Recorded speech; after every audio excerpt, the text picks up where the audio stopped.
On a Mehdi qui va commencer par un premier message. Et est-ce qu'on peut l'encourager? Yes.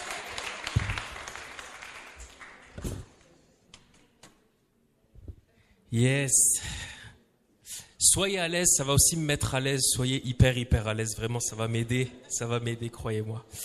Yes, je suis très heureux d'être avec vous encore ce soir, de partager ce court moment là, ce court message avec vous pour commencer cette soirée. Et j'aimerais introduire par un témoignage que j'ai vécu il y a 2 semaines. Il y a 2 semaines, j'étais à The Rencontre et vous le savez, on vit des temps de louange. J'ai perdu le son. Yes. On vit des temps d'adoration, de louange formidables à The Rencontre et j'étais là en train de louer, d'adorer Dieu, j'étais en train de prier. Et tout d'un coup, c'est comme si le Saint-Esprit me disait: arrête-toi, va voir Esteban. Esteban, c'est un jeune que je connais de Mulhouse, c'est un bon ami de Thibaut. Il me dit: va voir Esteban et dis-lui que tu le pardonnes pour ce qu'il t'a fait il y a 3 ans parce que tu l'as jamais pardonné pour ça. Et je suis là, j'ai les mains levées et je suis en train d'adorer Dieu. Et vous savez, dans ce genre de cas-là, on fait abstraction. Je suis en train de dire: non, c'est Satan qui m'attaque. Il veut pas que je loue Dieu. Il veut pas que je loue le Seigneur. Il veut pas que je prie. Je dis: au nom de Jésus, ces pensées sont... Et le Saint-Esprit me travaille. Il me dit: mais t'as juste pas pardonné. T'as juste pas pardonné. Et t'es là et t'essayes de gruger, en fait. Et alors, je prends mon courage à 2 mains, je traverse les rangées à The Rencontre, j'étais hyper loin de lui en plus, alors je traverse les allées, je sens tous les gens qui me regardent, ils disent: qu'est-ce qu'il fait à se déplacer en plein milieu? Enfin, on a l'impression dans ce genre de cas, tout le monde nous regarde et tout, on est hyper mal à l'aise. Et donc, je vais tout devant, parce qu'Esteban était tout devant, et je vais le voir, et je lui dis: hey, mon gars, j'ai juste besoin de te dire quelque chose. Il y a 3 ans, tu m'as dit des choses et tu as fait des choses qui m'ont vraiment blessé, et je t'en ai voulu pour ça pendant tout ce temps. Et je voulais te dire que ce soir, je te pardonne. Et Stéphane me dit: wow, mais j'étais même pas conscient que je t'avais fait du mal en fait. Mais je te demande pardon. Et il m'a pris dans ses bras. Et on s'est pris dans nos bras. Et il y a quelque chose qui s'est restauré. Et je suis retourné m'asseoir à ma place. Et j'étais différent. J'étais en paix, j'étais dans la joie. Et j'ai pu recommencer à louer, à adorer Dieu. Et à ce moment-là, je savais qu'il n'y avait plus d'obstacle entre ma prière et Dieu. Entre moi et Dieu, il n'y avait plus d'obstacle. Yes, vous dites amen maintenant. Ça va piquer un peu. Bientôt, vous direz ouch. Vous verrez. Bientôt, vous direz ouch. Yes, et j'aimerais donc ce soir vous parler du pardon. J'aimerais qu'on puisse parler du pardon. Et qu'on parle en particulier du non-pardon, un obstacle à ta prière. Le non-pardon, un obstacle à ta prière. Pourquoi? Parce que non seulement je le témoigne, mais la Bible en parle. Jésus en parle, l'Ancien Testament en parle. Et j'aimerais commencer par ce psaume, le psaume 66, versets 18 à 20. Psaume 66, versets 18 à 20.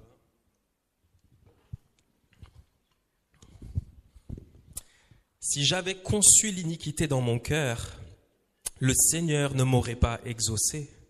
Mais Dieu m'a exaucé, il a été attentif à la voix de ma prière.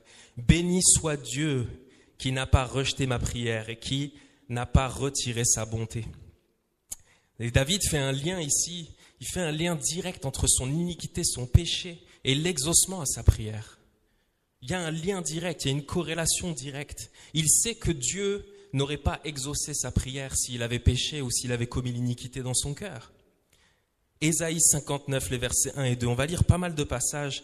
C'est aussi pour vous donner des clés. Notez vraiment les références. Vous pourrez les relire plus tard. Ésaïe 59, versets 1 et 2. Non, la main de l'Éternel n'est pas trop courte pour sauver, ni son oreille trop dure pour entendre. Mais ce sont vos crimes qui mettent une séparation entre vous et Dieu. Ce sont vos péchés qui vous cachent sa face et l'empêchent de vous écouter. Ésaïe parle de Dieu comme un Dieu puissant, un Dieu qui peut entendre nos prières, un Dieu qui veut répondre à nos prières. Mais il va dire: ce sont nos péchés qui nous cachent sa face. Ce sont nos péchés qui l'empêchent, lui, Dieu, d'entendre nos prières. Ok, alors là, tu pourrais me dire: ok, ça parle du péché, ça parle pas spécialement du non-pardon. Et puis on est dans l'Ancien Testament, aujourd'hui on est sous la grâce. Yes, allons dans le Nouveau Testament. Voyons ce que Jésus dit. Voyons ce que Jésus dit. Matthieu 5, les versets 23-24. Matthieu 5, 23-24, yes, merci la technique. Si donc tu présentes ton offrande à l'autel et que là tu te souviennes que ton frère a quelque chose contre toi, laisse là ton offrande devant l'autel et va d'abord te réconcilier avec ton frère. Puis viens présenter ton offrande.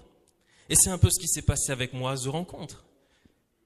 J'étais là en prière et Dieu m'a parlé. Et j'ai dû tout laisser. J'ai laissé mon offrande, j'ai laissé ma louange, j'ai laissé ma prière. J'ai tout laissé et je suis parti me réconcilier avec mon frère. Alors peut-être que tu me diras, ouais, mais là c'est écrit quand ton frère a quelque chose contre toi, c'est pas écrit quand toi tu as quelque chose contre quelqu'un. Ok, Marc 11, versets 22 à 25.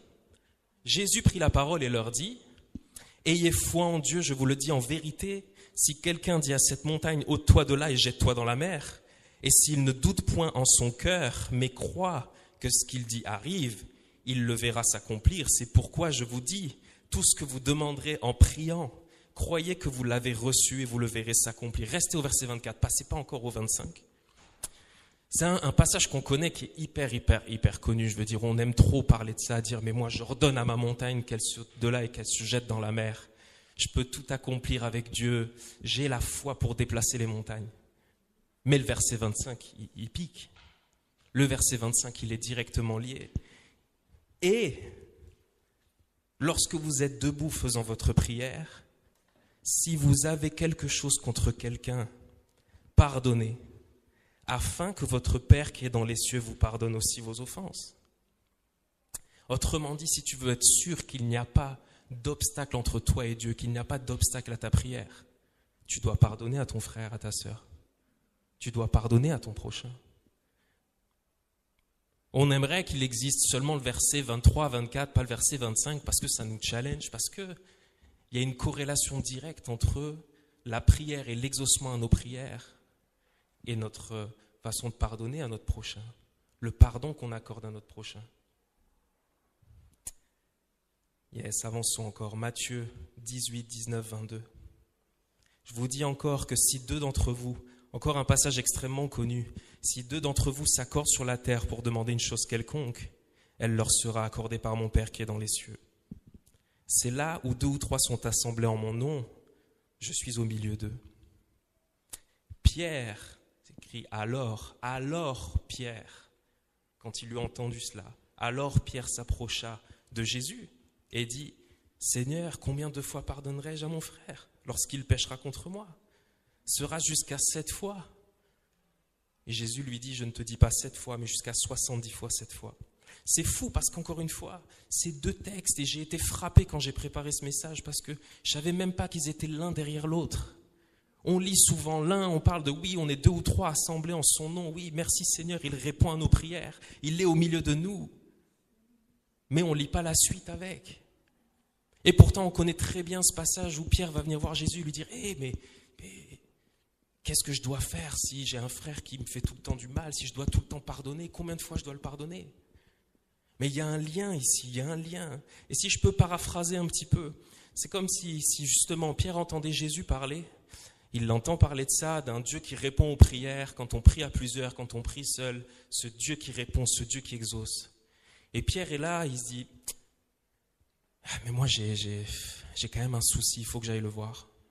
Et alors il va le voir, il dit, Rabbi, j'ai quand même des petits questionnements là sur ce que tu dis.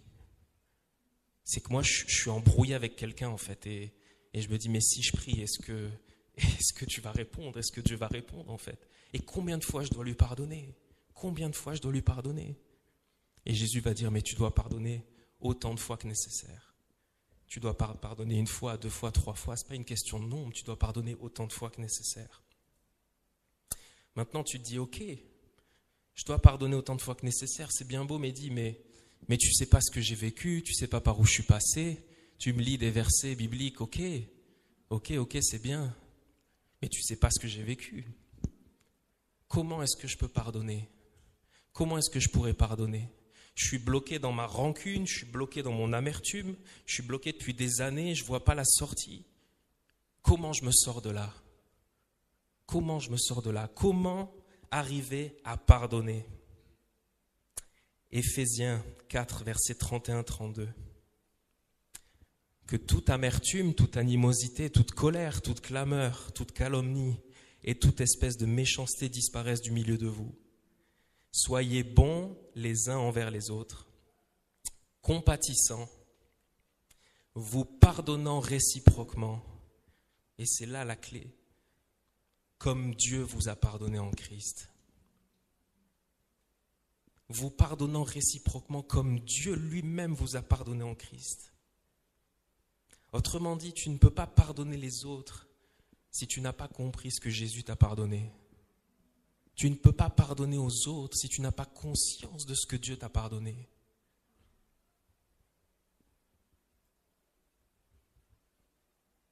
Il est normal que tu n'arrives pas à pardonner à ton prochain si tu n'as plus conscience de ce que Jésus t'a pardonné à la croix. Est-ce que tu te souviens encore ce que Jésus t'a pardonné à la croix, ce jour où tu lui as donné ta vie? Est-ce que tu te souviens qui tu étais? Est-ce que tu te souviens d'où tu viens? Est-ce que tu te souviens? Alors ne réponds pas trop vite à cette réponse. Est-ce que tu es conscient que Jésus t'a pardonné tous tes péchés? On pourrait avoir tendance à répondre vite oui, mais alors on a une responsabilité.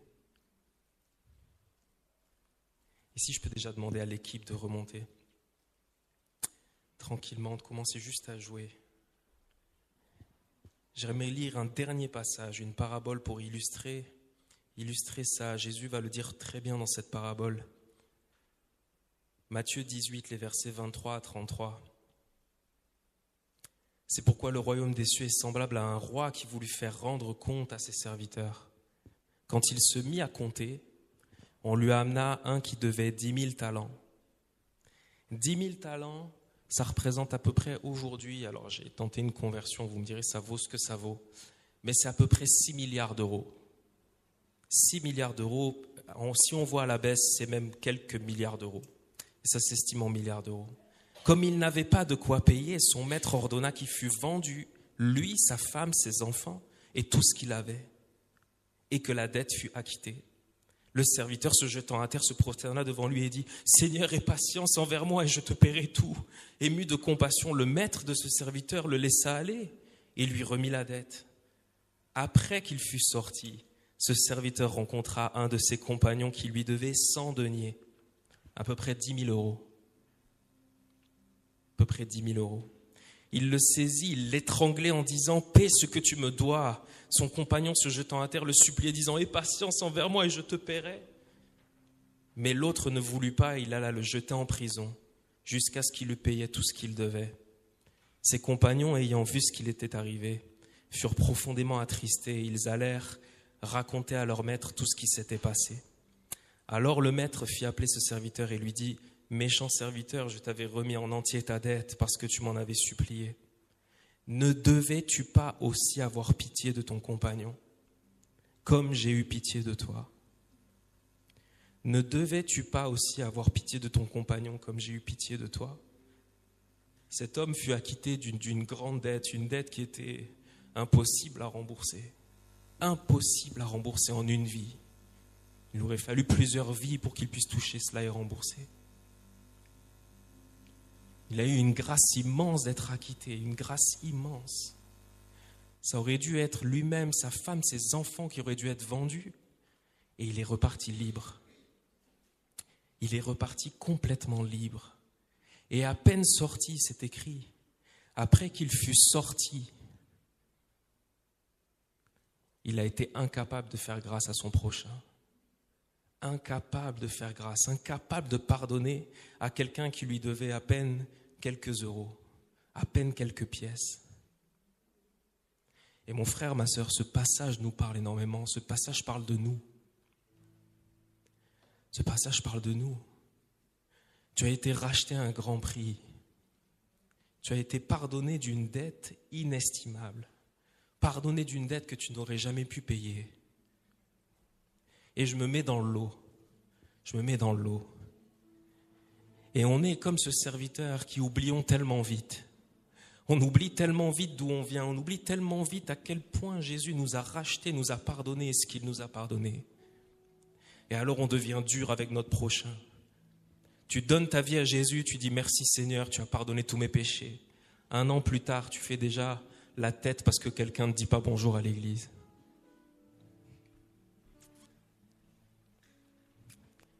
Les amis, ce texte est hyper sérieux. As-tu conscience encore d'où est-ce que tu viens? As-tu conscience d'où tu viens? Sans Christ, sais-tu qui tu es sans Christ? Sans Christ, je suis un drogué, alcoolique. Je suis sans compassion, sans amour. Je suis indigne de confiance, je suis infidèle. Sans Christ, je suis infidèle. Incapable d'être fidèle à quelqu'un, incapable d'être fidèle à une épouse, incapable d'être fidèle. Je suis pourri sans Christ. Comment pourrais-je retenir quelque chose contre mon frère, contre ma sœur? Comment pourrais-je? Un jour, j'étais avec Thibaut, on discutait, je ne sais plus de quoi est-ce qu'on parlait exactement. Mais en tout cas, je lui disais, écoute, j'ai vu quelque chose dans les news. J'ai vu que voilà, il s'est passé quelque chose, une agression sexuelle sur mineur, je ne sais plus, un truc atroce. Et je lui dis, les gens sont fous quand même. Et franchement, les gens sont complètement malades. Et il me regarde et il me dit, mais sans Christ, on serait pareil. Sans Christ, on pourrait être ces fous-là. Sans Christ, on pourrait être ces fous-là. Et ça m'a travaillé. Je me suis dit, mais Seigneur, est-ce que je me souviens encore d'où je viens? Est-ce que je me souviens encore ce que tu m'as pardonné? Les amis, c'est une vraie clé. Parce que pardonner te semble difficile aujourd'hui parce que tu as oublié cela. Et je ne veux pas prendre à la légère ce que vous avez vécu. Je ne veux pas surtout minimiser ce que certains ont vécu. Peut-être que certains ont vécu des choses bien pires. Je ne veux surtout pas minimiser cela. Mais je t'assure une chose. Si tu réalises aujourd'hui, si aujourd'hui tu as cette révélation de ce que Jésus t'a pardonné, alors tu pardonneras facilement. Tu pardonneras facilement à ton prochain. J'ai, à mon sens, dû pardonner des choses impardonnables que ma famille a commis, que mon père a fait. Je me souviens de tout. Je me souviens des violences, je me souviens des violences verbales, je me souviens de tout le dégât qu'il y a eu dans ma famille, tous les dégâts qu'il y a eu dans mon foyer. Je me souviens de l'abandon, je me souviens de tout. Je me souviens de tout. Mais quand Jésus m'a pardonné, quand Jésus m'a sauvé, ça a été facile de pardonner à mon père. Ça a été facile. Jésus ne m'a même pas demandé de pardonner. Je me suis donné à Jésus. J'ai dit, Seigneur, je pardonne. Mais parce que j'étais convaincu de péché.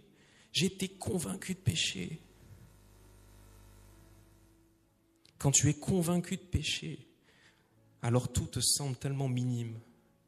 Alors tes collègues de travail qui te regardent de travers, alors ton voisin qui te fait un sale coup, alors tout ça, ça te paraît tellement petit. Et j'ai un dernier témoignage et après j'aimerais conclure. Je ne voudrais pas prendre que des petits exemples. Je lisais un livre d'une missionnaire au Mozambique, une missionnaire qui s'appelle Heidi Baker, qui est partie depuis des années maintenant au Mozambique en mission. Et cette femme a commencé à sortir de la prostitution des jeunes filles de 10, 12 ans, commencé à les sortir de la prostitution. Le Mozambique est un pays extrêmement dangereux, extrêmement pauvre, extrêmement dangereux pour tout le monde, pour les chrétiens, pour les non-chrétiens. Beaucoup de trafic de drogue, trafic d'enfants. Et un jour, un couple de missionnaires est parti travailler avec elle. C'était hyper chaud pour servir Dieu. Et ce qui s'est passé, c'est qu'une nuit, chez ce couple, il y a toute une bande qui est rentrée, une bande d'hommes. Ils ont enfermé le gars dans une pièce et ils ont agressé sexuellement son épouse. Alors que lui entendait tout, lui était témoin de tout. Et la chose la plus miraculeuse, c'est qu'après tout cela, ils ont vu Heidi, ils lui ont dit, mais on pardonne. On pardonne parce qu'ils ne savent pas ce qu'ils ont fait. On pardonne parce qu'ils ne savent pas ce qu'ils font. Ils ne savent pas ce qu'ils font. Jésus nous a pardonné tellement plus. Les amis, c'est un miracle quand on en arrive là. Il n'y a que Jésus qui peut nous faire vivre cela. Fermons nos yeux. Fermons nos yeux. Mon désir pour toi ce soir, à travers ce message, mon désir, c'est que tu continues cette soirée en disant « Je pardonne parce que Jésus, tu m'as tant pardonné. Je pardonne à mon prochain parce que Jésus, Tu m'as tant pardonné à la croix. Tu m'as tant pardonné.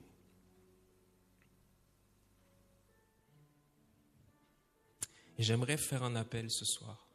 J'aimerais faire un appel alors que les yeux sont fermés. Les yeux sont fermés. J'aimerais t'inviter, toi qui dis, mais j'aimerais tellement pardonner. Mais c'est vrai, je ne suis plus conscient de ce que Jésus m'a pardonné. Je vis ma vie chrétienne comme une routine. Je n'arrive même plus à pardonner mes enfants. Je n'arrive plus à pardonner mon mari. Je n'arrive plus à pardonner mon conjoint. Je n'arrive plus à pardonner mon entourage, mes collègues de travail. Je n'y arrive plus. Je n'y arrive plus. Et tu sais qu'il y a un problème. Tu sais qu'il y a un problème. Et Jésus te dit ce soir, je ne t'ai pas oublié. Je ne t'ai pas oublié. Ce que je veux, c'est que tu vives encore un temps de conviction de péché. C'est que tu vives un temps où tu comprennes ce que je t'ai pardonné pour que tu puisses aimer ton prochain. Et si tu es concerné par cela, si tu veux régler cela, si tu dis j'y arrive pas, mais Seigneur aide-moi, Seigneur aide-moi, alors lève ta main simplement là où tu es. Lève ta main. Personne ne regarde, personne ne regarde. C'est entre toi et Dieu. C'était entre moi et Dieu quand je me suis levé de cette place et que je suis allé voir Esteban devant. Merci Seigneur pour ces mains levées. Merci Seigneur pour ces mains levées. Et j'aimerais prier pour vous. Seigneur, tu vois ces mains qui sont levées, tu vois ces mains qui disent ce soir, nous voulons aller de l'avant, nous voulons pardonner notre prochain. Nous voulons aimer notre prochain. Et Seigneur, ce n'est que en nous convainquant de péché, Seigneur, que nous pouvons avancer. Seigneur, montre-nous qui nous sommes sans toi. Montre-nous, rappelle-nous qui nous étions avant que tu nous sauves. Et je prie, Seigneur, maintenant, descends sur mes bien-aimés, descends sur eux, visite-les, convainc-les. Viens par ton amour, Saint-Esprit, et descends. Que cette soirée ne soit plus la même, que cette soirée soit une soirée pleine d'amour et de pardon. Pleine d'amour et de pardon. Merci Seigneur. Merci Seigneur. Fais ton œuvre dans les cœurs. Fais ton œuvre, Saint-Esprit. Merci. Merci. Merci Seigneur.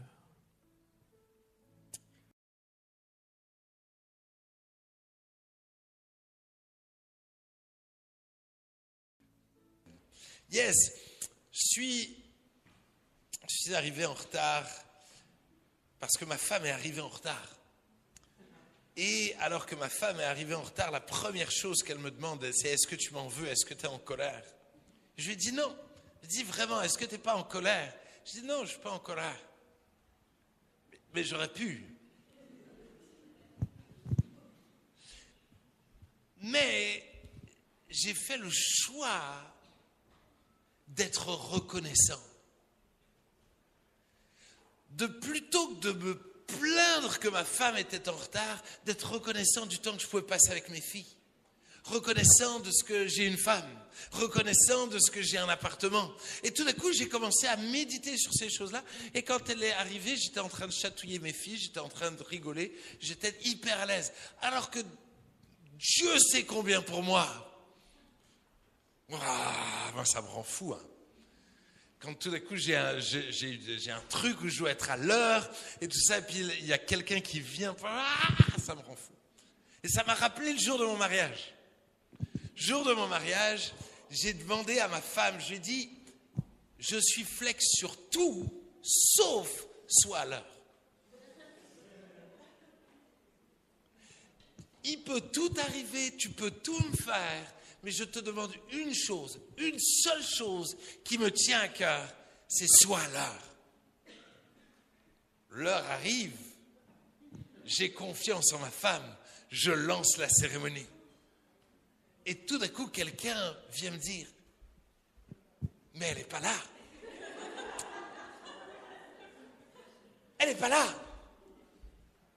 Donc non seulement, elle n'est pas là, mais elle ne m'a pas prévenu. Ouh. Une colère est descendue sur moi. J'étais là,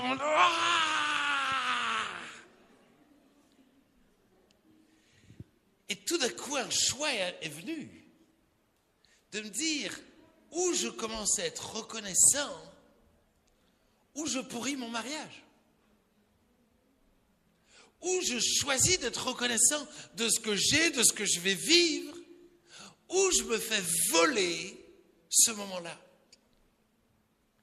Et j'ai commencé à louer Dieu. J'ai commencé à être reconnaissant. Et quand elle est arrivée, j'ai dansé. J'ai fait la fête. Et la première chose qu'elle m'a dit, c'est « Je te demande pardon ». Et je lui ai répondu « Tout va bien, tu es pardonné ». Pourquoi? Parce que j'ai choisi de ne pas oublier l'ingrédient de la reconnaissance. Et j'aimerais vous partager un ingrédient dans l'école de la prière, un ingrédient à ne surtout pas oublier, c'est-à-dire la reconnaissance. Colossiens 4, verset 2 dit « Persévérez dans la prière, mais veillez-y avec action de grâce. » Persévérez dans la prière. Et la prière, il y a un enjeu, les amis. On doit être capable de persévérer dans la prière. C'est pour ça qu'on est là. Moi, je trouve incroyable Jésus qui va challenger à 3 fois Pierre de prier pendant 1 heure. Ça veut dire que Jésus a pris le temps de prier et qu'il voulait les amener à prier longtemps. Mais je crois qu'il y a un ingrédient qui peut nous aider à prier longtemps, c'est d'y veiller avec action de grâce. C'est un soir assez incroyable où des gens sont partis à Calcutta rencontrer Mère Teresa et voyant tout le travail, tout d'un coup, ils ont vu Mère Teresa et toute l'équipe s'arrêter à 13h, arrêter le travail qu'ils faisaient. Tout d'un coup, ils sont venus reprendre Mère Teresa en disant « Mais qu'est-ce que tu fais? Vous arrêtez votre journée à 13h. Vous voyez pas toute la souffrance qui est là. » Et voilà la réponse de Mère Teresa. Nous avons décidé de consacrer toutes nos après-midi à la prière parce que nous refusons de croire que nous ferons la différence par notre travail. Nous avons choisi de croire qu'il n'y a que la prière qui peut sauver ces gens. Et de dire, hey, c'est ce qu'on veut faire ce soir, mais c'est ce qu'on veut vivre dans notre vie. C'est-à-dire, nous voulons persévérer dans la prière, nous voulons persévérer. Mais quand il dit ça, Paul, il est en prison. Il est en prison. Paul va dire, persévérez dans la prière et veillez-y avec action de grâce, alors qu'il est en prison. Moi, le jour où je suis en prison, je dis, persévérez dans la prière pour qu'on me sorte de là. Je ne suis pas sûr que j'ai envie de dire, hey, persévérez dans la prière et veillez-y avec action de grâce. Il ne faut jamais arrêter, quand on prie, de nous arrêter pour faire des actions de grâce. Alors, qu'est-ce que des actions de grâce? C'est l'expression de notre reconnaissance, l'expression de notre gratitude, l'expression de nos remerciements à Dieu. Les actions de grâce, c'est à un moment donné, je m'arrête pour être reconnaissant. Je m'arrête pour réaliser la grâce que j'ai et je m'arrête pour lui dire merci, même quand je suis en prison. Hello. Même quand ma femme est en retard, même quand j'ai tout qui a envie de me faire péter un plomb, je dois m'arrêter pour être reconnaissant. Et c'est dur, n'est-ce pas? Quand quelque chose nous arrive de difficile, c'est dur de s'arrêter pour être reconnaissant. Et je sais que vous êtes venus avec des sujets de prière. Et nous allons prier pour ces sujets-là. Mais nous devons commencer par la reconnaissance. Regardez ce que Johnny Erickson Tada a dit. La gratitude ne vient pas après la bénédiction. Elle ouvre nos yeux aux bénédictions déjà présentes. Je ne sais pas si vous êtes familier avec Joni Eareckson Tada, mais Joni Eareckson Tada, une jeune championne de ski qui, à l'âge de 16 ans, va aller au lac et elle va sauter dans l'eau. Et malheureusement, elle va sauter dans un endroit où il n'y a pas assez d'eau et elle va devenir quadraplégique. Elle est en fauteuil roulant, paralysée depuis qu'elle a 16 ans. Elle a traversé à plusieurs cancers. Elle a écrit des bouquins juste extraordinaires. Trouvez son témoignage sur YouTube et tout ça. Et Joni Eareckson Tada va témoigner de dire, voilà, elle avait grandi dans une famille chrétienne. Elle était plutôt loin de Dieu quand ce qu'elle a vécu est arrivé. Mais elle va dire, ce qui a bouleversé mon existence, c'est le jour où je suis avec d'autres jeunes et ces jeunes méditaient sur le fait d'être toujours reconnaissants.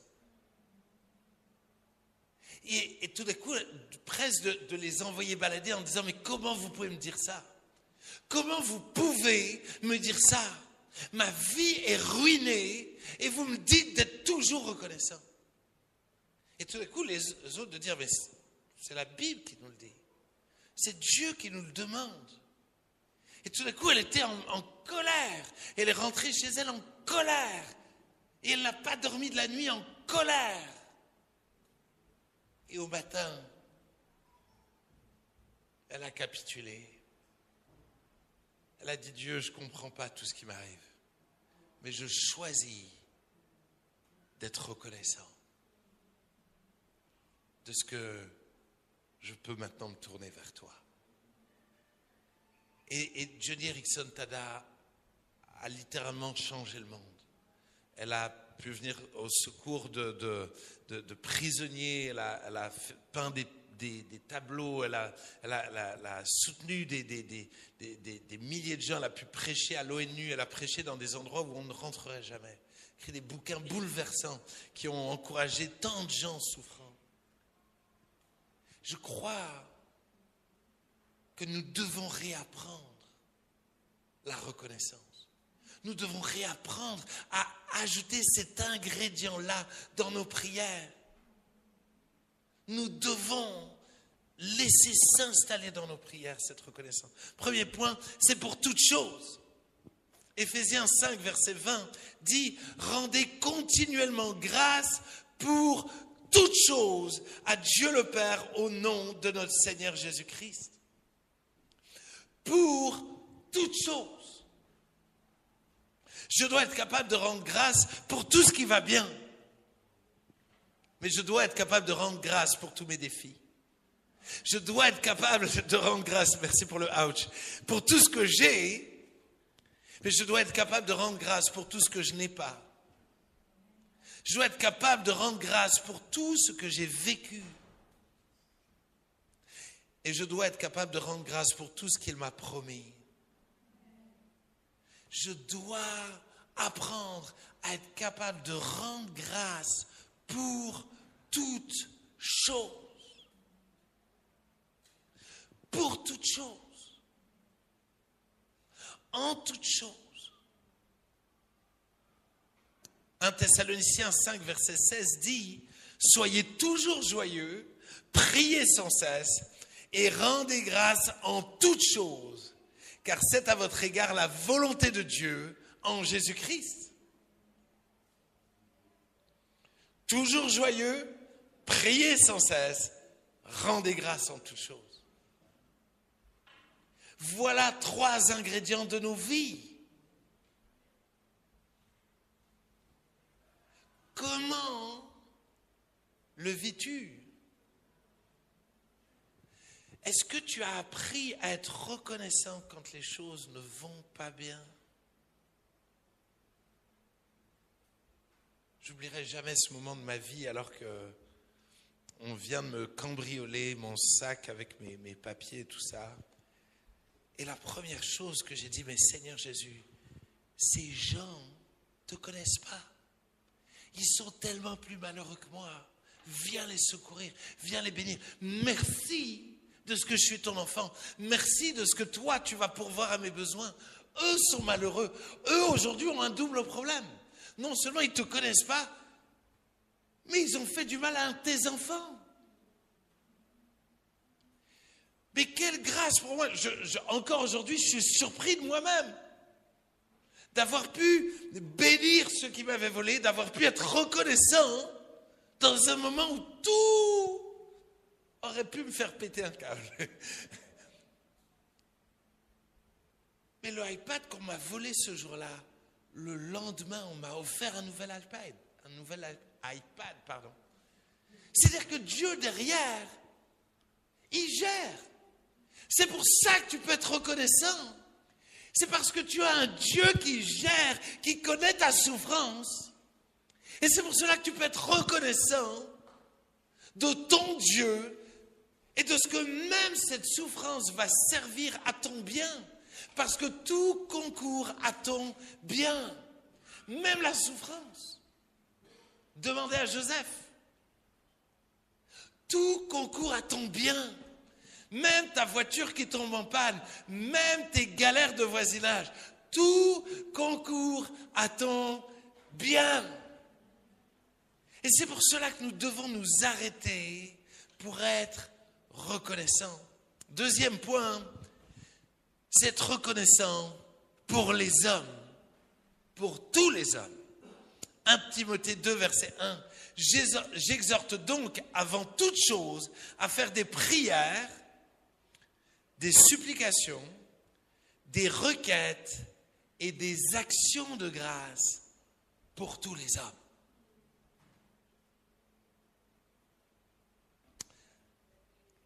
C'est piquant.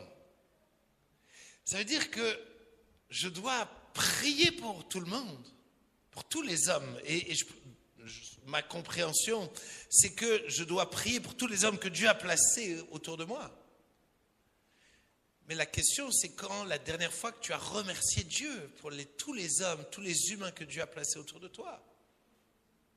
Je trouve que c'est quelque chose qu'on fait peu. On remercie Dieu pour notre maison, on remercie Dieu à la limite pour nos vêtements parce qu'on mange à notre faim. Ça, on prie toujours avant le repas. Mais est-ce que tu pries toujours avant de voir quelqu'un ou après de l'avoir vu en disant « Seigneur, merci de me l'avoir donné. Merci pour Mehdi. » Il n'y a pas eu de amen. Merci pour Mehdi. Amen. C'est quand la dernière fois que tu as dit merci, que tu as été reconnaissant, que tu as fait des actions de grâce pour tous les hommes, pour ton patron. Merci pour le amen.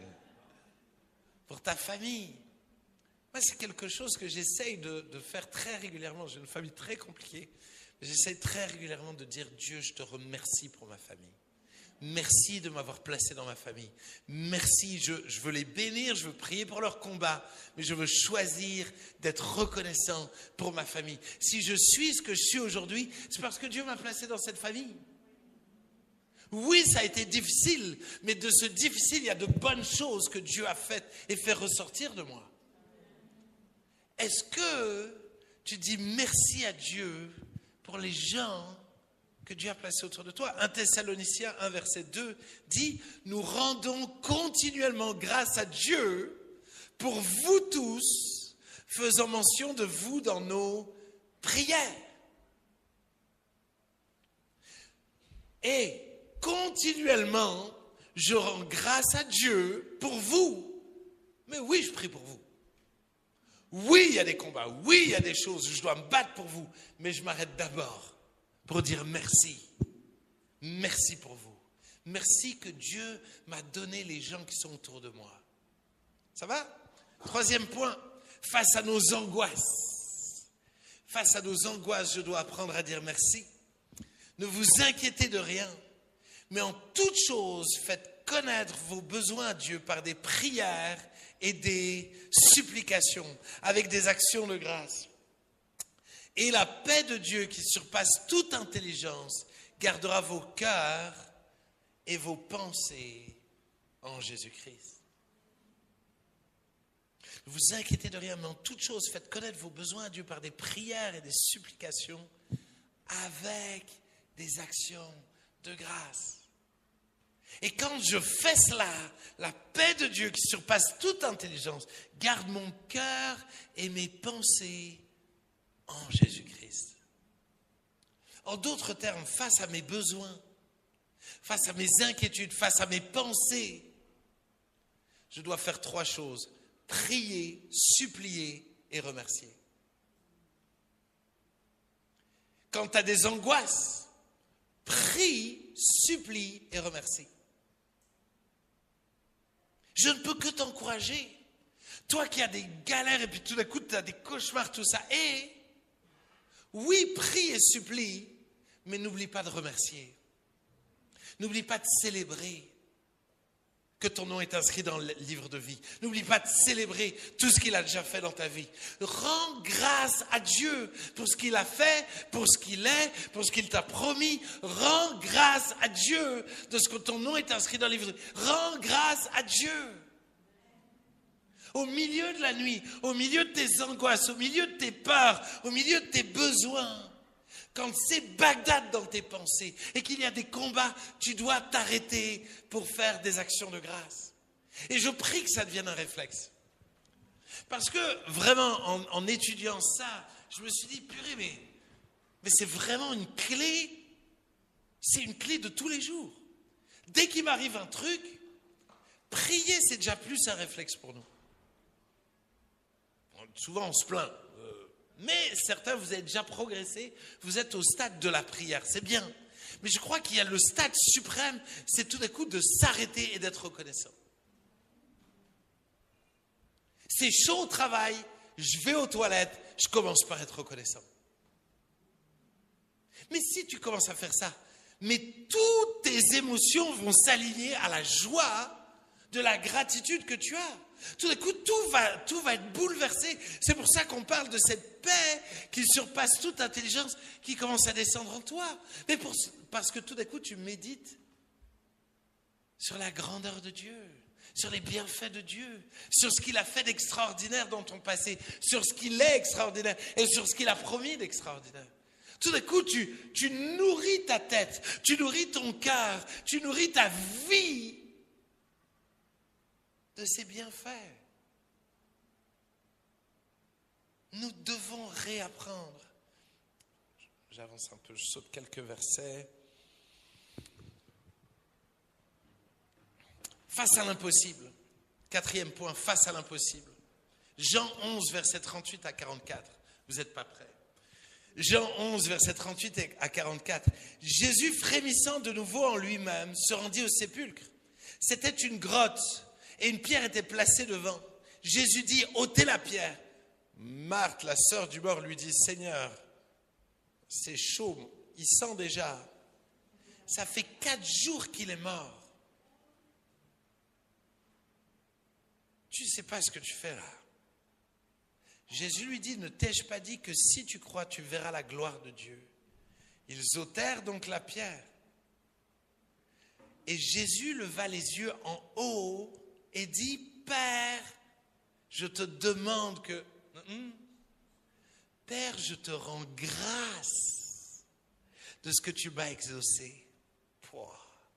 Pour moi, je savais que tu m'exauces toujours, mais j'ai parlé à cause de la foule qui m'entoure afin qu'ils croient que c'est toi qui m'as envoyé. Ayant dit cela, il cria d'une voix forte, Lazare, sors! Et le mort sortit. Les pieds et les mains liés de bandes et le visage enveloppé d'un linge. Jésus leur dit, déliez-le et laissez-le aller. Il va rendre grâce en disant, tu m'as exaucé. Qu'est-ce que ça veut dire? C'est-à-dire, je choisis de te célébrer parce que tu es fidèle. Tu es fidèle à ce que tu m'as dit. Tu m'as dit qu'il dormait. Donc tu es fidèle. Je te célèbre parce que tu as entendu ma prière. Je te célèbre de ce que tu me donnes de l'assurance que tu vas agir. J'ai de l'assurance. Vous savez, je me dis, il dit, je sais que tu m'as exaucé. Mais finalement, on devrait tous avoir l'assurance que Dieu nous a exaucés. Peut-être pas de la manière que tu le voudrais.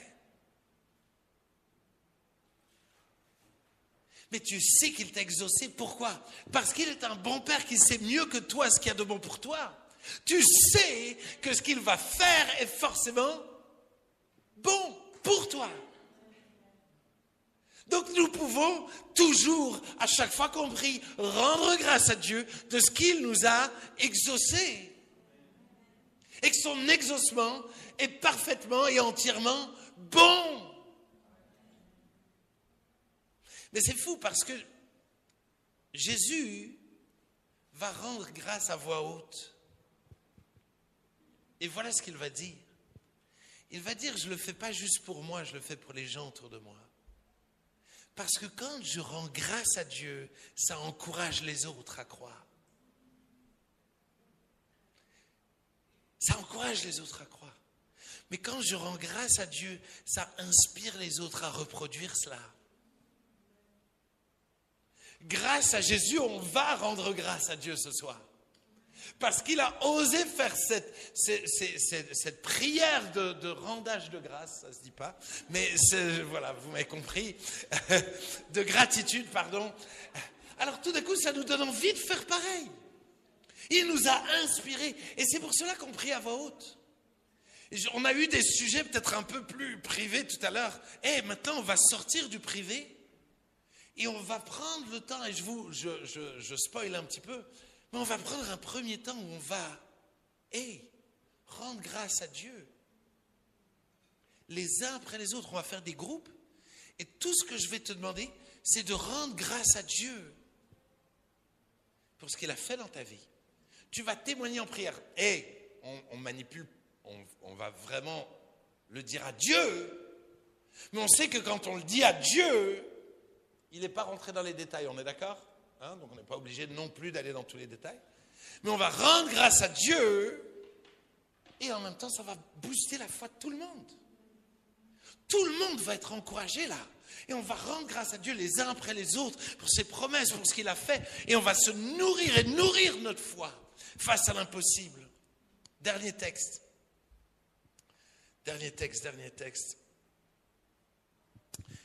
Marc 6, versets 35 à 44. Comme l'heure était déjà avancée, ses disciples s'approchèrent de lui et dirent, ce lieu est désert et l'heure est déjà avancée. Renvoie-les afin qu'ils aillent dans les campagnes et dans les villages des environs pour s'acheter de quoi manger. Jésus leur répondit, mais donnez-leur vous-même à manger. Mais ils lui dirent, irions-nous acheter des pains pour 200 deniers et leur donnerions-nous à manger? Et il leur dit, combien avez-vous de pain? Allez voir. Ils s'en assurèrent et répondirent 5 et 2 poissons. Alors il leur commanda de les faire tous asseoir par groupes sur l'herbe verte. Ils s'assirent par rangées de 100 et de 50. Il prit les 5 pains et les 2 poissons et levant les yeux vers le ciel, il rendit grâce. Puis il rompit les pains et les donna aux disciples, afin qu'ils les distribuassent à la foule. Il partagea ainsi les 2 poissons entre tous. Tous mangèrent et furent rassasiés. Et l'on emporta 12 paniers pleins de morceaux de pain de ce qui restait des poissons. Verset 44. Ceux qui avaient mangé les pains étaient 5000 hommes. J'aime bien que le chiffre, il est tout à la fin. Le chiffre, il est tout à la fin de l'histoire. Tout le long, on se dit, bon, 5 pains, 2 poissons, ça passe. Il devait être une petite dizaine, ça passe. Ils étaient 5000 hommes.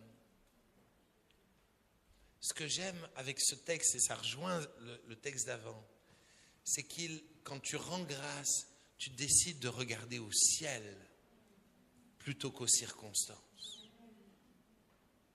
C'est ce que Jésus va faire. Dans les 2 histoires qu'on a lues, il va regarder au ciel et il va rendre grâce. Nous, on est souvent là en mode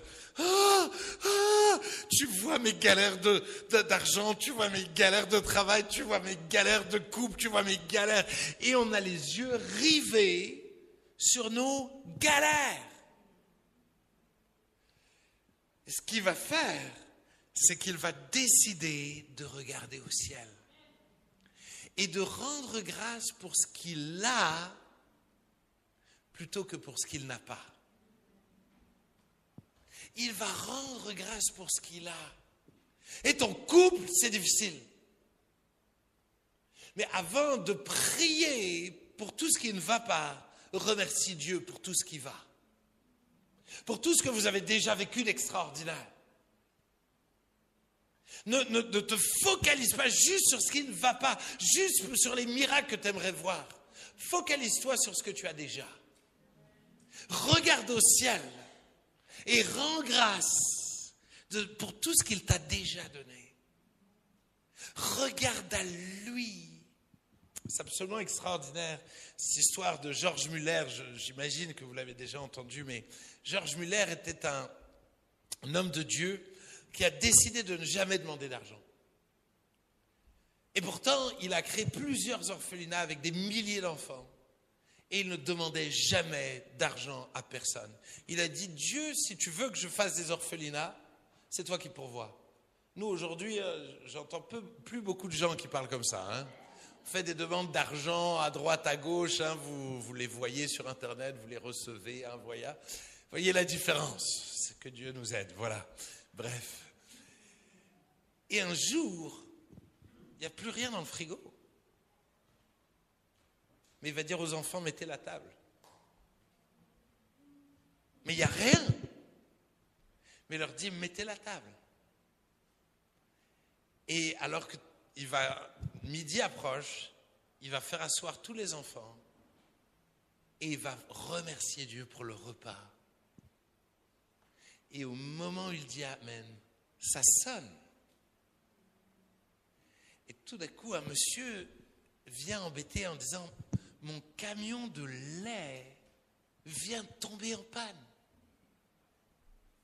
Plutôt que de gaspiller ce lait, est-ce que vous seriez d'accord de le recevoir? Et j'ai plus tous les détails mais tout d'un coup, ces enfants ont mangé à leur faim. Ils ont reçu tout ce dont ils avaient besoin. Mais il a décidé de rendre grâce même s'il n'avait rien.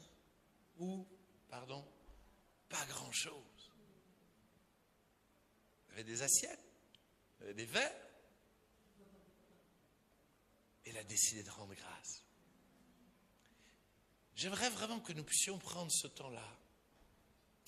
Et je sais que c'est quelque chose qui va être un peu bousculant. J'aime beaucoup dans mes groupes Grandir avec Dieu, challenger les gens à réfléchir à quelques sujets de reconnaissance. Mais on est souvent très limité. Merci pour ma famille, merci pour ma santé, merci pour le salut, merci pour la Bible, le Saint-Esprit. Et au bout d'un moment donné, c'est comme si on ne sait plus pourquoi dire merci. Et j'entendais cette histoire-là d'un homme, et moi je me suis des fois appliqué à monter jusque 100 sujets de reconnaissance. Et j'avais l'impression que Dieu m'avait challengé bien.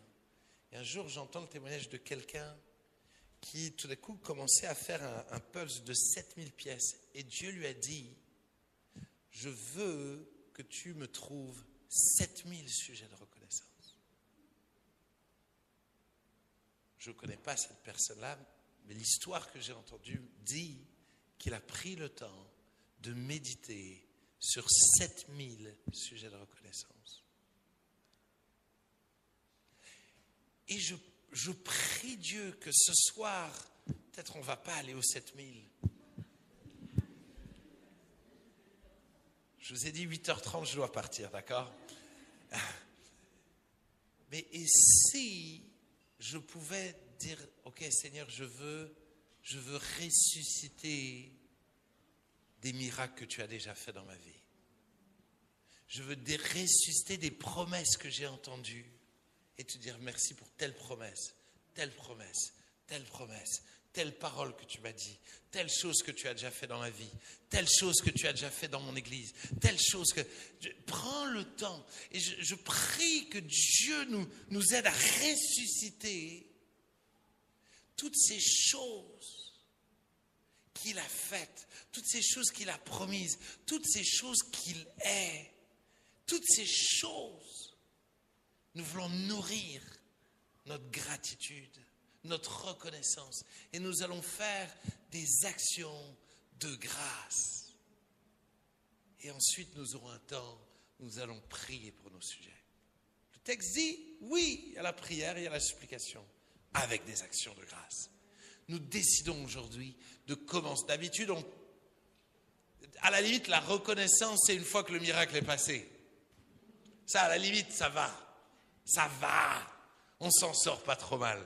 Sur la reconnaissance, une fois que Dieu a fait le miracle. Aujourd'hui, on change l'ordre des choses. Amen. Ça va, vous êtes prêts?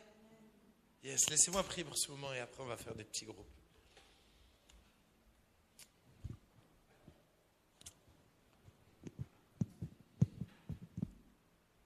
Ô Seigneur, pardon. Pardon pour notre manque de reconnaissance.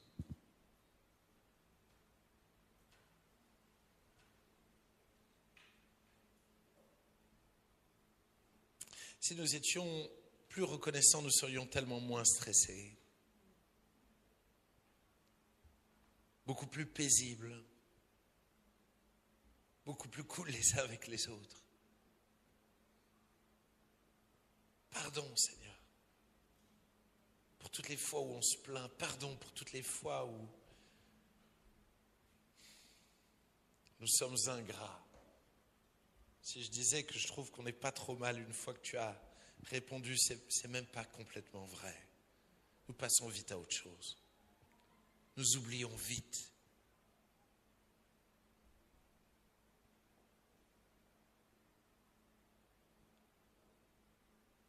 Tant de miracles que Dieu a fait dans nos prières. Mais nous avons prié, nous sommes passés à autre chose. Nous n'avons pas pris le temps d'analyser ce que Dieu a fait suite à nos prières. Pardon, Seigneur, pardonne-nous. Pardonne-nous, Seigneur, pardonne-nous. Et je prie que ton esprit puisse venir ressusciter. Ouvrir nos yeux. Raviver notre cerveau, cette mémoire, pour nous souvenir de tout ce que tu as déjà fait dans nos vies.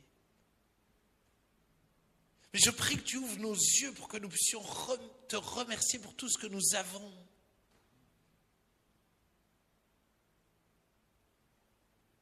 Je prie que nous puissions te célébrer pour qui tu es. Te célébrer pour tes promesses.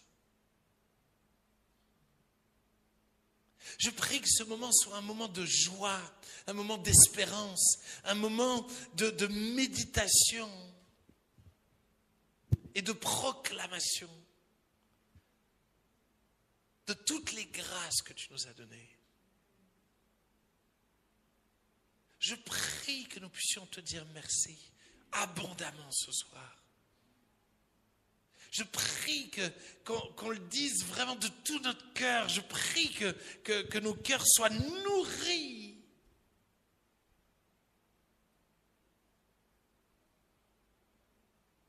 de toutes ces actions de grâce.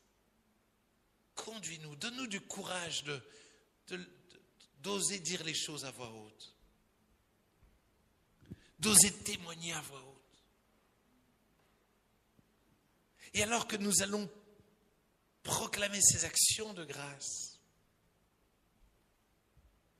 alors je prie que ça nous inspire, que ça fasse augmenter notre foi, afin que nous puissions rentrer dans ces temps de supplication, dans ces temps de bataille, dans ces temps où nous allons, Seigneur, saisir par la prière les miracles que tu veux opérer ce soir. Au nom de Jésus, Amen. Amen. Puis-je vous inviter à faire des groupes de 4? Voilà les recommandations. On ne prie pas longtemps. J'augmente la consigne. Tu fais une action de grâce. Et après, tu te tais, tu les autres faire une action de grâce. Vaut mieux faire 160 tours que quelqu'un qui ne nous épuise pas. D'accord? S'il te plaît, un sujet d'action de grâce et on laisse quelqu'un d'autre. Et pendant que les autres font des actions de grâce, laisse-toi bénir et en même temps dis à Dieu, hey, aide-moi à retrouver des actions de grâce. Amen. Yes. Groupe de 4.